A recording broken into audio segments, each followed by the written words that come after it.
পদ্মজা কিছুতেই কোল থেকে নামতে পারছে না। সে কাঁদো কাঁদো হয়ে বলল, মামা আমি চলে যাব। কই যাবি? মামার ধারে থাক, বলল হানিফ। হানিফের শক্তপোক্ত হাতের স্পর্শগুলো শুধু অস্বস্তি দিচ্ছে না, স্পর্শকাতর জায়গাগুলো ব্যথায় বিষিয়ে তুলছে। পদ্মজা কান্না আটকে রাখতে পারল না, হঠাৎ কেঁদে উঠল। বলল, ব্যথা পাচ্ছি মামা, বাড়ি যাব আমি।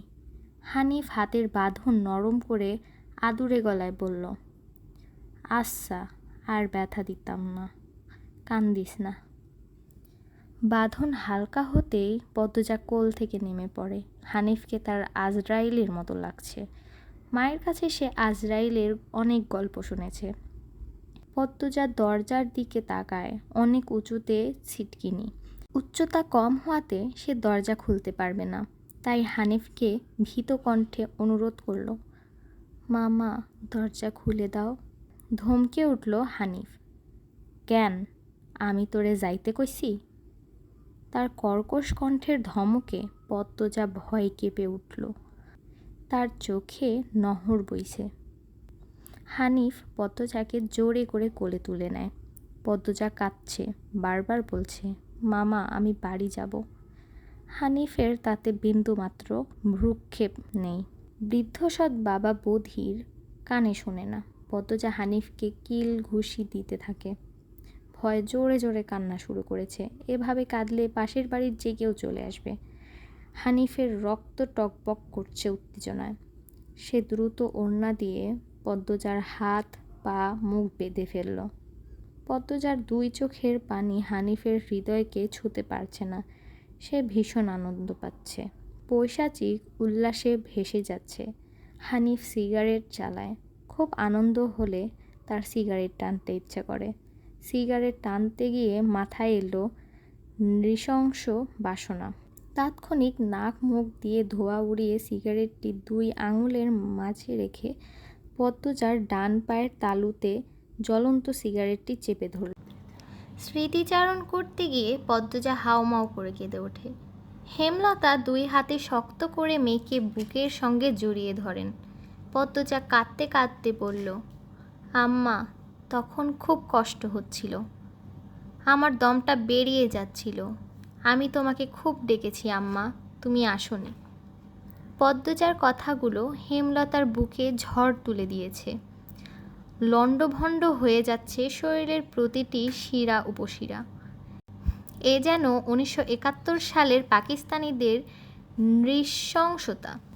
নিজের চোখে তিনি দেখেছেন পাকিস্তানিদের নিষ্ঠুরতা। হানিফ আর তার দেখা অত্যাচারী পাকিস্তানদের মধ্যে কোনো তফাৎ নেই। হেমলতা নির্বাক, বাকরুদ্ধ। শুধু অনুভব হচ্ছে তার বুকে পড়ে আদরের পদ্মজা হাউমাউ করে কাঁদছে। হেমলতার সর্বাঙ্গ জ্বলছে। হানিফকে ক্ষতবিক্ষত করে দিতে হাত নিষ্পিস করছে। সেদিন একটুর জন্য পদ্মজা ধর্ষিত হয়নি। পোড়া স্থানের যন্ত্রণা আর মানসিক চাপ সহ্য না করতে পেরে চৈতন্য হারায়। তখনই বাড়িতে সবাই ফিরে আসে। বাকিটুকু আর পদ্মজাকে বলতে হয়নি। হেমলতা জানেন পদ্মজার গা কাঁপিয়ে জ্বর এসেছিল।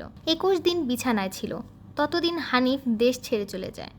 পদ্মজা ভয়ে লজ্জায় ঘটনাটি কাউকে বলেনি। পায়ের পোড়া দাগ দেখে তখন হেমলতা প্রশ্ন করেছিলেন, পা এমনভাবে পুড়ল কী করে? পদ্মজা সহজভাবে জবাব দিয়েছিল, চুলার কাছে গিয়েছিলাম, লাকড়ির আগায় পা লেগে পুড়ে গেছে। কথাটা পদ্মজা সাজিয়ে রেখেছিল, সঙ্গে অনেক যুক্তি, তাই মিথ্যে বলতে একটুও কাঁপেনি। পুরো ঘটনাটা পদ্মজার বুকে দগদগে ক্ষত হয়ে রয়ে যায়। এই 6 বছরে লুকিয়ে কতবার কেঁদেছে সে। মনে হলেই চুপ করে কোথাও বসে থাকে। হেমলতা মেয়ের নিশ্চুপতা দেখে মাথা ঘামাননি কখনো। পদ্মজা ছোট থেকেই চুপচাপ ছিল, কিন্তু আজ হেমলতার খুব আফসোস হচ্ছে, নিজেকে অপরাধী মনে হচ্ছে। তিনি ভেবেছিলেন তার 3টা মেয়েই তার কাছে খোলা বইয়ের মতো, চাইলেই পড়া যায়। পদ্মজাকে বাড়ির পেছনের নদীর বুক দিয়ে তরতর করে বয়ে যাওয়া স্বচ্ছ টলটলে পানির মতো মনে হতো, যার জীবনে অস্বচ্ছ বলতে কিছু নেই। সবই সাদামাটা সহজ সরল, অথচ পদ্মজার জীবনেও কত বড় দাগ জলজল করে জ্বলছে। কত বড় ঘটনা লুকিয়েছিল। মেয়েরা কথা লুকিয়ে রাখার সীমাহীন ক্ষমতা নিয়ে জন্মায়। কথাটি নিজের মেয়েদের ক্ষেত্রে মাথায় আসেনি। অনেকক্ষণ মায়ের বুকে থাকার পর পদ্মজা শান্ত হয়। তখন হেমলতা ধীর কণ্ঠে বললেন, পাটা দেখি। পদ্মজা বা পা বিছানায় তুলল। হেমলতা পদ্মজার পা কোলে নিয়ে পোড়া দাগটা দেখলেন মনোযোগ দিয়ে। বুকের ধুকপুকানি বেড়ে যায়, রক্ত টকবক করে ওঠে। রন্ধ্রে রন্ধ্রে শুরু হয় প্রতিশোধের স্লোগান। তিনি হঠাৎ বলে উঠলেন, এই পোড়া দাগ হানিফের রক্ত দিয়ে মুছব। কথাটা কত সহজ করে বললেন হেমলতা, কিন্তু পদ্মজার হৃদয় কাঁপিয়ে তুলল।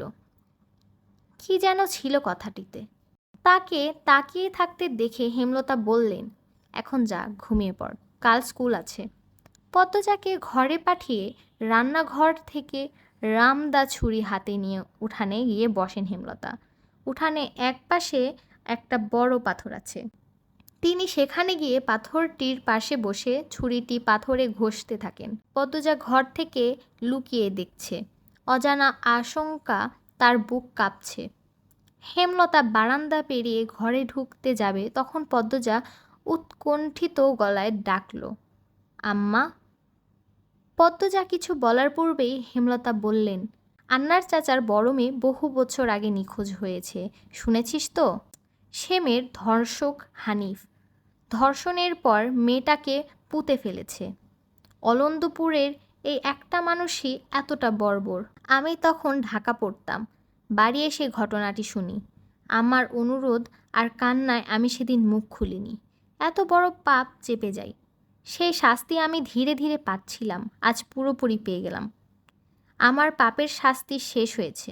হেমলতার মুখ দিয়ে যেন আগুনের স্ফুলিঙ্গ বের হচ্ছে। তিনি কথা শেষ করে জায়গা ত্যাগ করলেন। পদ্মজার মস্তিষ্ক শূন্য হয়ে পড়ে। এই আপা, স্কুলে যাবা না? যাব। তাড়াতাড়ি করো। তাড়া দিয়ে পূর্ণা বাড়ির ভেতরে চলে গেল।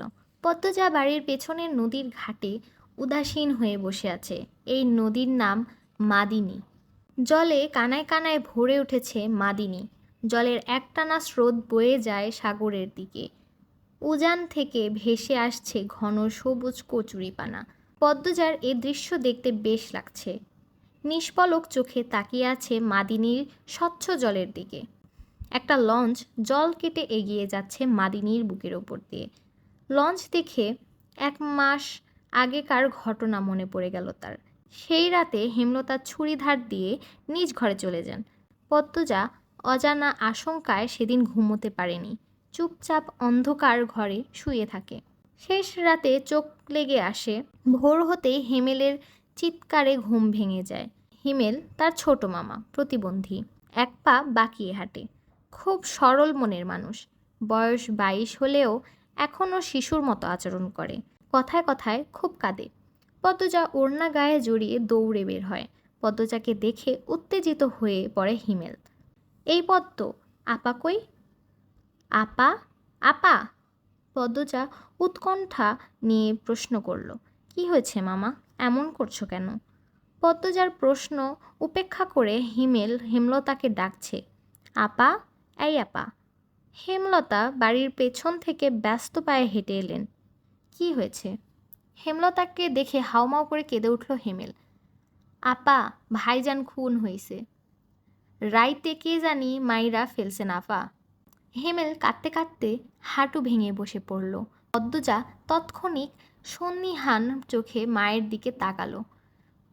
হেমলতাকে দেখে মনে হচ্ছে তিনি চমকে গিয়েছেন, অথচ তার চমকানোর কথা ছিল না।